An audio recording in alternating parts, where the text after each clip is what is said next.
پاکستانی طالبانو یا ټي ټي پی د پاکستان د پخوانی وزیر اعظم عمران خان دا داوا حقیقت نه لري او بی بنیاد یې بللې ده چې ګینه د هغه د وجنې خسر روانه ده او د جنوبي وزیرستان ځینو کسانو ته د هغې د وجنې ذمہواری سپارل شوې ده. په خپل یو بیان کې تحریک طالبان پاکستان ویان محمد خراسانی ویلي چې د هغوی جګړه نیغ پنیغه د پوزي او استخباراتي ادارو سره ده او نور سیاسي او غیر سیاسي کسان او ګوندونه تر هغه پناه نه دي چې لدی جګړې ځان پړړ ساتلې وي. سیړونکو وایي چې ټي ټي پی او عمران خان د یو بل سره جګړه نشي کولی نو ځکه د ټي ټي پی له لوري د عمران خان د وجنې پلان جوړول امکان نه لري. 13 ورځ د پاکستان تحریک انصاف ګوند مشر او پخوانی وزیر اعظم عمران خان د خپل ویاندویانو سره لیدنه کې ویلیو چې هغه سره پاغه ثبوتونه شته چې د وجنې ذمہواری د جنوبي وزیرستان دوه کسانو ته سپارل شوې ده خو نه یې وپړاګه کړې چې دغه دوه کسان څوک دي. د عمران خان دې دعوی ته خپل خبرګون کې تحریک طالبان پاکستان ویان محمد خراسانی د عمران خان داوا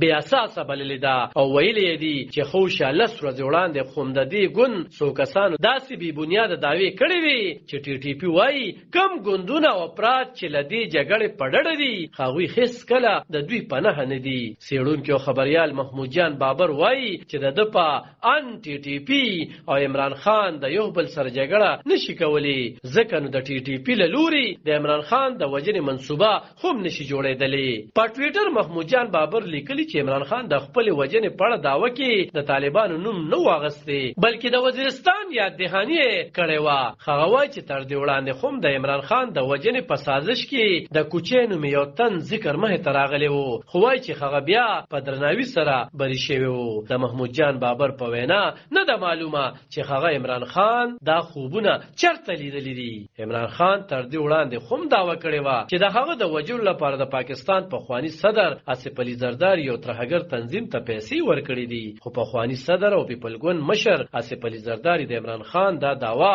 دروغ بللې ده او د هغه د داوی په ضد